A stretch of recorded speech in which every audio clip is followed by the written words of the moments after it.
My dad thought I'd just hand over my inheritance, but when I refused, he called a family meeting and brought lawyers to intimidate me into giving it up.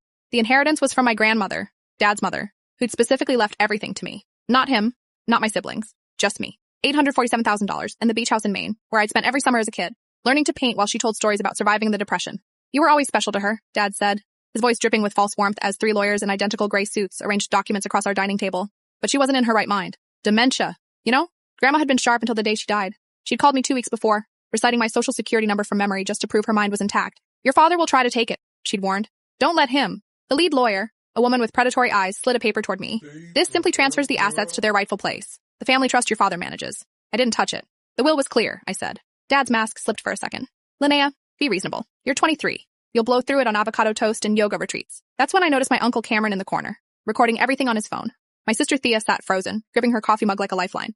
Mom stared at her hands. Sign it, Dad commanded, or I'll contest the will. Drag this through court for years. You know I have the resources. The lawyers nodded in unison like trained seals. What Dad didn't know was that I'd been recording too, not just today, but for months. Every threat, every manipulation, every time he'd stolen from Grandma's accounts while she was alive. I had bank statements, forged signatures, emails where he discussed handling her estate before she was even sick. Actually, I said, pulling out my laptop, let's discuss what Grandma knew about your embezzlement. The room went silent. I opened the first file, security footage from Grandma's house showing Dad removing paintings, jewelry, and cash while she was at dialysis. Then the forensic accountant's report I'd commissioned showing $400,000 missing over 5 years. The lead lawyer's face changed. We weren't aware of any criminal activity. There isn't any. Dad snarled. She's bluffing. I played an audio recording. Grandma's voice, clear and strong. I'm removing my son from my will due to his repeated theft. Everything goes to Linnea, who has shown me what real family means. The lawyers began packing their briefcases. This meeting is over, the lead lawyer announced. Mr. Holt, you failed to disclose relevant information. We're terminating our representation effective immediately. Dad lunged across the table, grabbing for my laptop.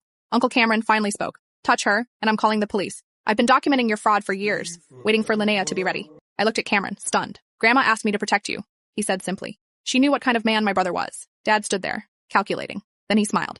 That same smile from when he'd convinced investors to pour money into his failed ventures. Fine, keep it. But you're dead to me. I've been dead to you since I was born female instead of the son you wanted, I replied. Grandma saw that. He stormed out. The lawyers followed. Mom finally looked up. I'm leaving him, she whispered. Grandma left me something too. Evidence of his affairs. I was waiting to see if you'd cave. Thea laughed. Actually laughed. The old lady planned everything, didn't she? I opened Grandma's final letter. The one her lawyer gave me that morning. My darling girl. By now your father has shown his true colors. The money is yours, but the real inheritance is freedom from his control. Use it wisely. Build the life we dreamed about during those summer painting sessions. And remember, the best revenge against a narcissist is living well without them. P.S. Check the beach house basement. I left something special. 2 weeks later, I stood in that basement surrounded by Grandma's hidden art collection, Monets, Picassos, pieces worth millions she'd bought cheap in the 1960s and never told anyone about. Dad had been right about one thing. Grandma did have favorites. She just had excellent taste in choosing them.